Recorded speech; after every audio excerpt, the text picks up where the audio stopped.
The grand hall of the Galactic Council shimmered like a sky made of crystal. Thousands of alien lights floated above the heads of delegates, casting soft glows across marble floors that changed color with every step. It was the kind of place that made even brave warriors feel small. But for Elias Ward, a simple human envoy, it felt even more overwhelming. He had never imagined he would stand among rulers from across the stars. He came only as a quiet observer, representing Earth for the first time in the Council's history. Elias stayed near the back row, trying not to draw attention. His simple gray uniform looked painfully plain next to the flowing robes and jeweled armor around him. Aliens of every shape, some tall and feathered, others glowing with inner light, spoke in whispers that sounded like wind, metal, or rushing water. And at the far front, upon a throne carved from living starlight, sat the one being everyone was waiting for. Queen of the... Her presence felt like the calm before dawn. Her silver crown sparkled like frozen moonlight, and her wings, made of translucent shimmering energy, drifted behind her like gentle waves. She was known for her wisdom, her power, and her heart. Among the stars, she was praised as a ruler who protected the weak with fierce loyalty. Today was the final day of the Great Accord ceremony, where the Council offered rewards to the Queen for ending a devastating border war. Every race had brought something precious: crates of crystal gold, star metal shields that never rusted, maps of unclaimed planets, armor infused with ancient technology. Even living creatures made of light were offered as gifts. The hall glowed with treasures worth more than entire worlds. Elias watched from the corner, his breath tight. He had never seen so much wealth gathered in one place. If Earth had even a fraction of it, hunger and sickness would disappear overnight. One council elder, tall and wrapped in silver coils, stepped forward and bowed. "Your Majesty," he said, "these gifts represent our gratitude. Please choose what your heart desires." The hall fell silent. Every delegate leaned forward. The Queen stood slowly, her wings reflecting the lantern fire. She raised one graceful hand toward the mountain of treasures. Her expression, however, held a deep sadness that none could understand. "I do not want planets," she said softly. "I do not want gold or weapons." A ripple of confusion passed through the hall. The elder frowned. "Then what do you seek?" Queen's gaze traveled across the sea of faces, scanning the crowd as if searching for someone hidden in plain sight. Her eyes glowed faintly, violet, soft, ancient. Elias froze when he saw her expression shift. It was the look of someone who had finally found what they had been seeking for years. She lifted her hand and pointed toward the back row. "I request only one thing." The hall held its breath. Every creature turned to see who she meant. Elias felt a rush of heat rise to his face. No, she couldn't possibly be looking at him. There must be someone behind him, someone important, someone royal, someone worthy. But Queen's voice echoed like a bell through the chamber. "I want the human named Elias Ward." Elias' heart slammed against his ribs. His throat tightened as every pair of alien eyes locked onto him. Shock, curiosity, distrust. He felt all of it like waves washing over him. He took one shaky step forward, unsure if he should bow, speak, or simply run. Why him? What had he ever done to deserve this? He wasn't noble. He wasn't powerful. He was just a rescue pilot who had fought in the shadows of larger battles. He had never even met the Queen. Yet she looked at him as though she had known him for a long, long time. Her voice softened, warm and filled with something he couldn't name. "Elias Ward," she said, "come forward, for you once saved the light of my life." The hall gasped. Elias walked down the long aisle toward the throne, feeling every heartbeat like a drum inside his chest. The hall felt too silent, too heavy, as if the galaxy itself was leaning closer to listen. He tried to keep his steps steady, but his legs trembled. Aliens whispered his name in confusion. Some pointed. Others stared with narrowed eyes, unable to understand why a queen would call a simple human. Queen descended from her platform. Her shimmering wings folded softly behind her as she stepped toward him. Elias bowed awkwardly, unsure of the correct way to greet an alien monarch.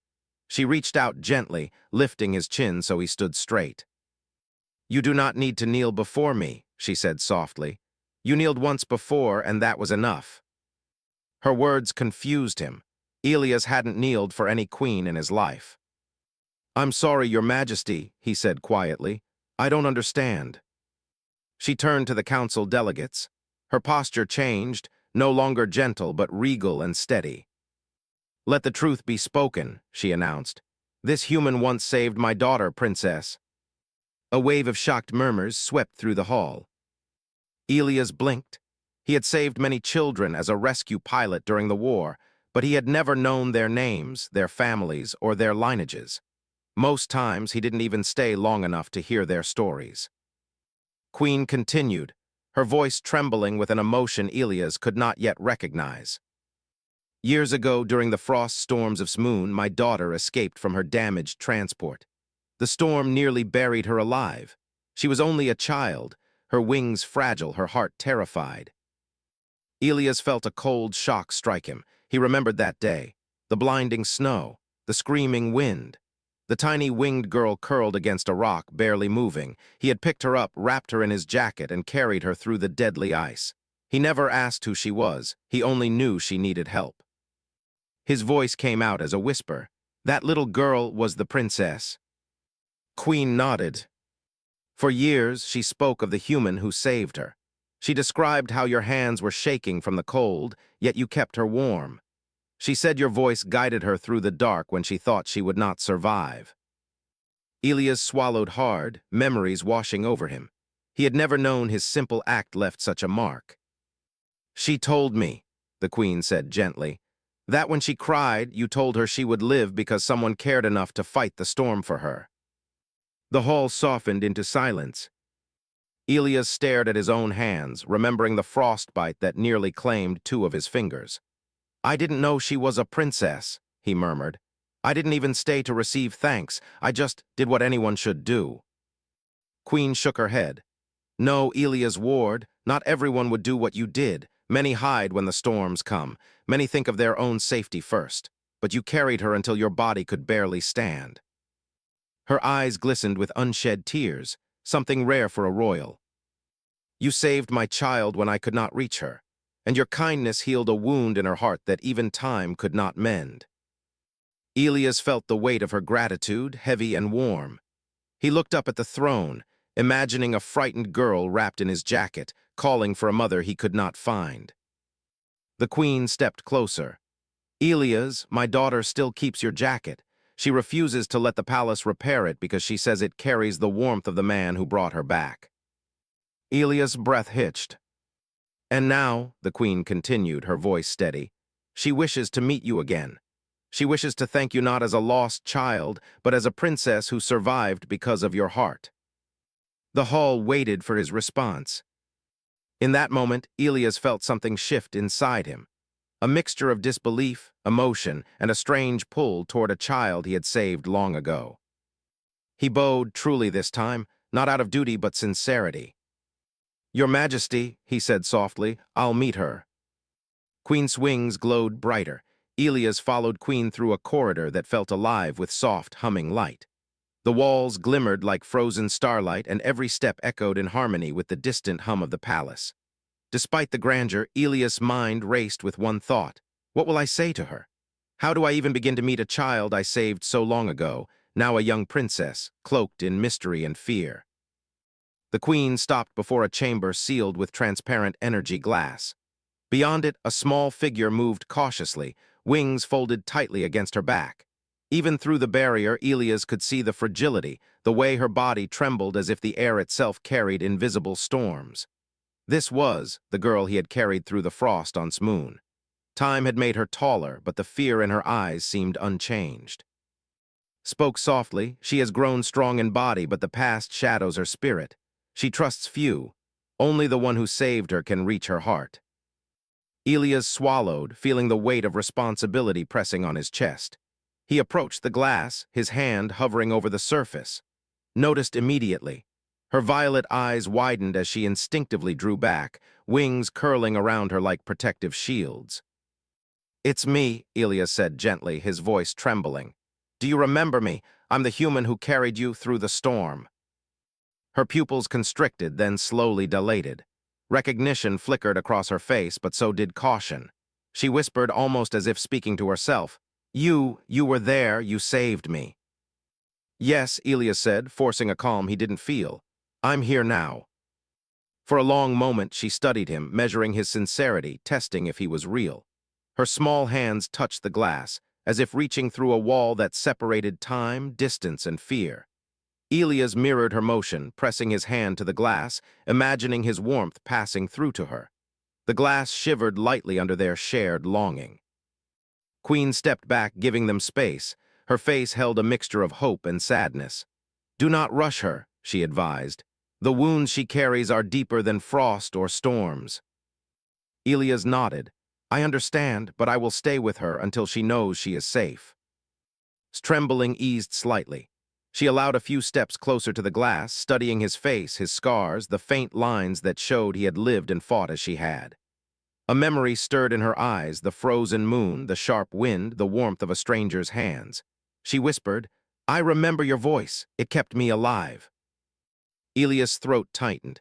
"And I remember your eyes, how frightened you were. I never wanted to let go, but you had to survive, you had to grow." Tears formed in her eyes, and she turned slightly, ashamed of the emotions she could no longer hide. Elias stayed calm, gently speaking, telling her stories about Earth, green forests, oceans that stretched farther than eyes could see, warm rain falling softly in the night. He told her about small miracles, fireflies glowing like stars, birds that sang without fear, and children laughing in streets that knew no war. His lips twitched in what almost became a smile. She whispered, I want to see it. I want to feel hope." "You already do," Elias said softly. "It's in your wings and your heart. I only need to remind you." For the first time in years, she allowed herself to trust, to step closer to the glass, letting the warmth of his presence touch her through imagination, through memory. She did not move fast. She did not hug him or cry out. But the fear that had ruled her since the frost storms on began to loosen, like ice melting under sunlight. Queen watched silently, a quiet tear rolling down her cheek. "He is more than a human," she whispered. "He is the bridge between the past and her future." Elias looked back at her and nodded. "I will not fail her, your majesty, not now, not ever." The hallways beyond them hummed softly. The glass that separated them no longer felt like a wall. It was a promise. That someone had remembered, that someone had cared, and that slowly the princess who had suffered could begin to heal. And as he whispered her name, repeated it back, softly, shakily, but clearly, "Human." It was a sound that carried hope, and Elias felt something he had never felt before, an unspoken bond that time, distance, and fear could not erase. The next morning, the palace felt alive in a new way. Sunlight, or its alien equivalent, pale golden energy from the floating luminescent orbs, poured through the tall windows, casting soft patterns across the floor. Elias walked beside Queen toward the private garden, where flowers glowed in colors he had never seen on Earth. Every step felt like walking through a dream, yet the weight on his chest reminded him this was real, was waiting. The princess sat on a low bench, wings folded tightly around her, staring at the softly rippling water of a crystalline pond. She looked smaller than before, as if the memories of that frozen moon still pressed on her shoulders. But there was a spark in her eyes now, subtle yet persistent, a flicker of recognition, of hope.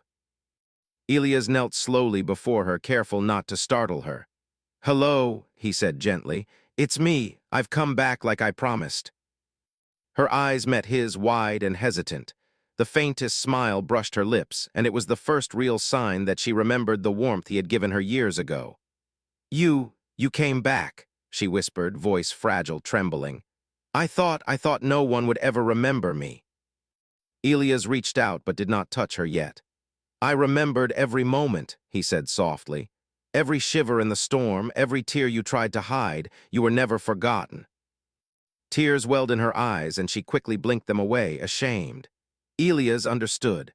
Trauma leaves scars deeper than flesh, and though her body had grown stronger, her heart had remained fragile. He began to speak of the moon, of not the freezing storm, not the danger, but the small details. The way her jacket smelled of warmth, how her wings fluttered when she trusted him, how the stars seemed brighter when he carried her.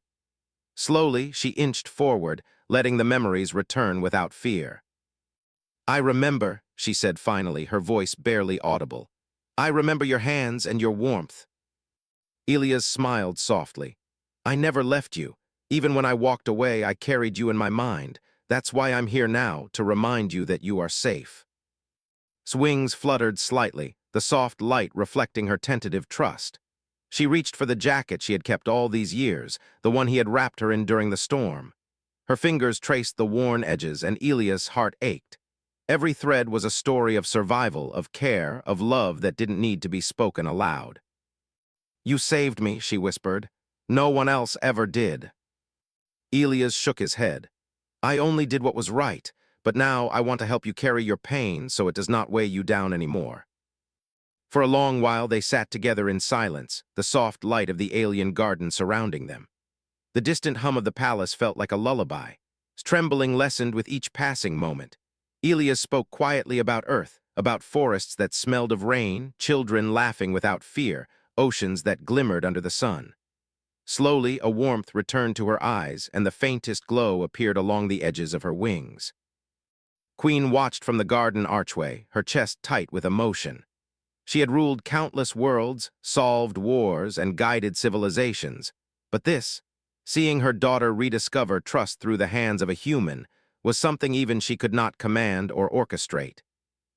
"You are doing what I could not," the queen whispered to herself, "healing with nothing but heart." Finally spoke again, stronger this time. Will you stay with me, just for a while?" Her voice trembled but carried determination. Elias reached out carefully, letting her take his hand. "I will not leave," he promised.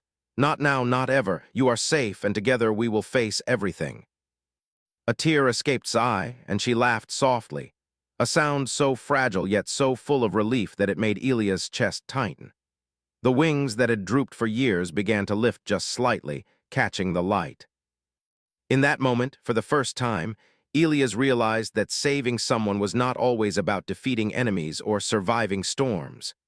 Sometimes, it was about being present, about carrying warmth where there was none, about letting a soul remember how to trust again. And as he squeezed her hand gently, he knew this was only the beginning. The darkness she carried would not vanish in a day, but hope, real, steady hope, had returned. And that hope was stronger than any treasure, stronger than any throne, stronger than any kingdom in the galaxy. For the first time in years, smiled openly, and it lit the garden brighter than any alien sun. Elias had been at the palace for several days now, helping regain her strength and trust in the world. Each morning they walked through the glowing gardens, spoke softly about Earth and its oceans, and revisited memories from her past. Slowly, the princess began to laugh more freely, letting herself imagine a life beyond fear. But as warmth returned to his heart, shadows gathered in the palace corridors. Not all of the council approved of a human being so close to the queen's daughter. Whispers followed Elias wherever he went, some voices doubting his intentions, others calling him an intruder, a manipulator, a danger to their fragile peace. He sensed the tension in the air but tried not to let it show, focusing instead on the small victories of each day. One evening, as the twin moons bathed the palace in silver light, and Elias sat near the glowing pond, sharing stories of courage and hope. The laughter had just begun to rise from her lips when the first alarm blared through the corridors. Red energy warning lights strobed across the garden walls. "Stay here," Elias said quickly, rising, but grabbed his arm. "No, I want to be with you. I trust you," she said, her voice firm despite her small size. Elias hesitated, then nodded. "All right, we face it together." They crept toward the source of the alarm, hearts pounding. At the entrance to the private wing, masked figures emerged, elite warriors from other member worlds who had opposed humans joining the council. Their leader, a tall being with dark crystalline armor, raised his weapon. "Step aside, human," he commanded. "The princess is not for you to influence. The queen has been misled by your kindness." Elias stepped in front of without thinking. "I will not let you harm her," he said, his voice low but unwavering. The leader laughed, a sound sharp as broken glass. "You think your morals matter here? You are a human, a weak creature, and yet the queen values your actions above ours. We will correct this." Wings trembled, but she did not move back. Elias saw a flicker of determination in her eyes, the same determination he remembered in the frost storms of. He took a deep breath, realizing that her courage now came not only from him, but from the bond they had formed. The intruders advanced. Red energy weapons flared, cutting streaks across the garden. Elias grabbed a nearby glowing vine and swung it like a staff, deflecting an attack aimed at. Sparks flew, and the light of the garden shimmered in chaotic brilliance. "Keep close," Elias shouted, her small hand gripping his tightly. They moved together, dodging attacks, weaving through the garden paths that glowed under the twin moons. Every step, every motion was survival but also protection. Then, just as the intruders seemed to overwhelm them, Queen appeared. Her wings erupted in a blinding violet light, filling the garden with warmth and power. "Enough!" she thundered, her voice carrying across the palace. The intruders faltered, shielding their eyes from her radiant energy. "You cannot harm my daughter," she said, "and you cannot challenge the human who saved her life when no one else could." Her power, calm yet unstoppable, forced the intruders to retreat. They disappeared into the shadows, their weapons lowered, their anger replaced with fear. Elias knelt beside, checking her for injuries. She shook her head, trying to hide a small tremble. You saved me again," she whispered. "No," Elias said softly, brushing her hair from her face. "You saved yourself. You've been brave the whole time. I only walked beside you." Approached, placing a hand on Elias' shoulder. "You are not just a human, Elias Ward," she said quietly. "You are part of our family now, and family protects each other no matter the danger." The danger had passed, but the echoes of fear lingered. Elias knew this was only the beginning of tests they would face. Jealous council members, political intrigue, and enemies who had not yet revealed themselves.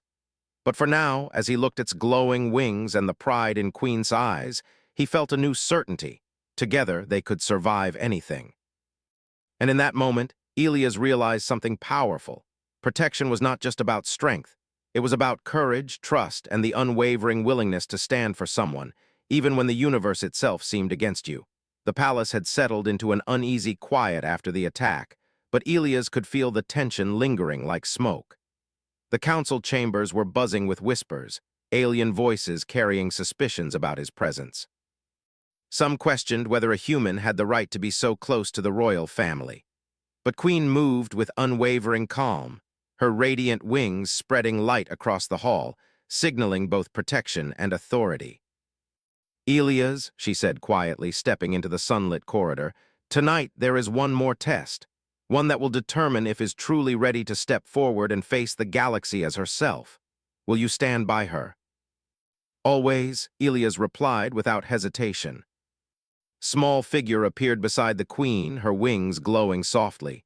She had grown in courage since their first meeting, but the fear in her eyes returned like a shadow. What kind of test?" she asked. "You must enter the Hall of Mirrors," explained. "It is a chamber designed to show the deepest fears and hidden doubts of anyone who steps inside. It is not dangerous, but it can break those who are not ready. You may go with her, human, but you cannot protect her from the truth she must face herself." Elias nodded.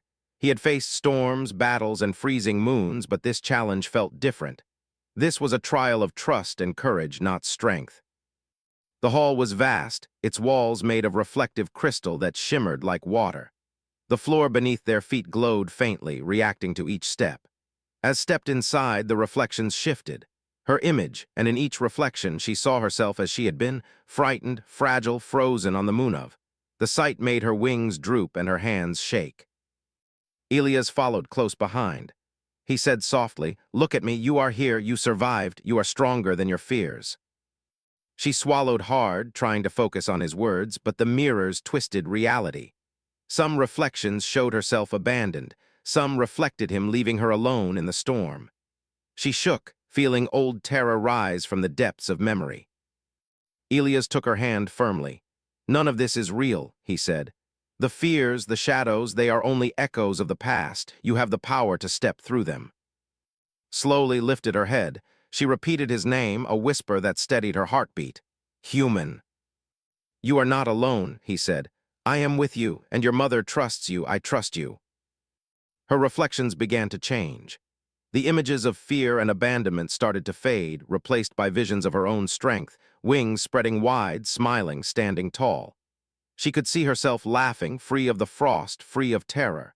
And in the center of every reflection, Elia's hand remained outstretched, steady, unwavering. Trembling lessened. I can do this, she whispered. Her voice gained confidence with every word. I am ready. Elia squeezed her hand. You don't have to pretend, just believe in yourself.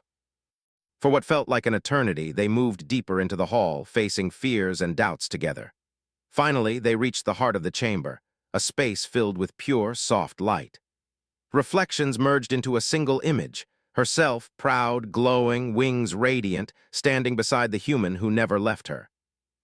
She looked at Elia's, tears of relief and joy streaming down her face. I'm not afraid anymore, she said, her voice strong and unwavering. The hall of mirrors shimmered and faded, leaving only the real world. Queen awaited them at the exit, her eyes shining with pride. She embraced gently, then turned to Elias. You have given my daughter something no one else could, hope, courage, and trust. You are more than a friend, Elias Ward, you are family. Elias felt a swell of emotion he could not contain. For years, he had saved lives in silence, expecting nothing. But here, in the heart of the galaxy, he realized the true power of his actions. It was not medals or honors that mattered. It was the lives he touched, the hearts he healed, and the trust he built. Leaned against him, smiling fully for the first time in years. Thank you, human, she said, for never leaving me behind. Elias hugged her gently. I promised, he whispered, and I will keep that promise always. As they stepped into the moonlight outside the palace, the twin moons of casting silver across the gardens, Elias understood something profound. Courage was not the absence of fear, it was facing it together. And together they had done exactly that. The grand hall of the palace gleamed brighter than ever that morning. Delegates from countless worlds gathered once again, bringing gifts of crystal gold, rare star metal, living light creatures, and even unclaimed planets. Their offerings sparkled in neat piles, each meant to show gratitude and honor to Queen for her wisdom, courage, and leadership. But the Queen's gaze did not linger on the treasures. Instead, it found the human who had entered her life like a quiet storm, reshaping the destiny of her daughter. Elias Ward stood at the edge of the hall, still in awe of the alien splendor around him, but now he felt different. Not afraid, not small. Stronger because of the bond he had formed with and because of the trust the Queen had placed in him. Rose from her throne, her radiant wings spreading wide, the soft violet glow reflecting across the hall. The delegates fell silent, their whispers replaced with anticipation. One elder stepped forward, bowing deeply. Your Majesty, he said, voice echoing in the vast chamber, these gifts are our way of showing respect. Choose anything in the galaxy, for you deserve it all. The Queen's expression remained calm, but her eyes were fixed on Elias. She shook her head gently. I do not want treasure, she said. I do not want gold, weapons, or planets. I do not wish for any material thing. A murmur rippled through the hall. Aliens exchanged confused glances. Some whispered that the Queen's choice was strange, even foolish. Then spoke again, slowly, deliberately, her voice carrying across the chamber like a song of stars. I want only one thing. She paused, and every being in the hall leaned forward, listening. Her wings shimmered, reflecting every hue of the alien lights above. That one thing, she continued, is the human named Elias Ward. All eyes turned to him. Shock, disbelief, and curiosity swirled in the air. Elias' heart pounded. Could this be real? The Queen, the most powerful being in the galaxy, wanted him, not for politics, not for glory, not for ceremony, but because of who he was. Stepped forward, her wings radiant and strong, and took his hand. Please stay, she said softly, her eyes shining with trust and warmth. The stars feel brighter when you are near. You saved me, and now you belong with us. Elias' throat tightened. He looked at her, then at the Queen, seeing not royalty or power, but love, gratitude, and hope reflected in their eyes. Memories of the frost storms on, the terrified child he had carried in his arms, and the trust he had slowly earned over days of care and presence flooded his mind. He began, his voice shaking. I never imagined that I could be part of this, part of your family. Smiled softly. You are more than a human here. You are our bridge between worlds, between past and future, and between fear and trust. You gave my daughter what no weapon, no treasure, no promise could, hope. And that is worth more than all the riches in the galaxy. Elias took a deep breath, feeling warmth spread through his chest. He looked at again. Her wings glimmered, her eyes bright, and her trust complete. She had survived storms, shadows, and fear, and now she could finally embrace life fully. And he had been there not as a hero seeking reward, but as someone who simply chose to care. I will stay, he whispered finally. I will stay, and I will do everything I can to protect both of you and to help her grow, to be free, to be happy. Stepped forward and placed a hand on his shoulder. Then, human, she said gently, you have given us all the greatest gift imaginable. You have chosen to stay with us, and that is all I have ever wanted. The hall erupted into quiet celebration, but Elias barely noticed. He looked at, who now smiled openly, wings fully spread, laughter ringing like soft chimes. He understood something that the galaxy could never give him: true belonging, trust, and the deep bond between those who care for one another. For the first time in his life, Elias felt complete. No treasure could compare to this moment. No praise could match the joy in the eyes of those he had saved and learned to love. And as the twin moons have shone through the tall windows, casting silver light across the hall, Elias realized the truth. Sometimes the greatest reward in the galaxy is not power, gold, or fame. Sometimes it is simply being needed and being called by name. He squeezed his hand, glanced at the Queen, and smiled, knowing he had finally found his place among the stars. HFY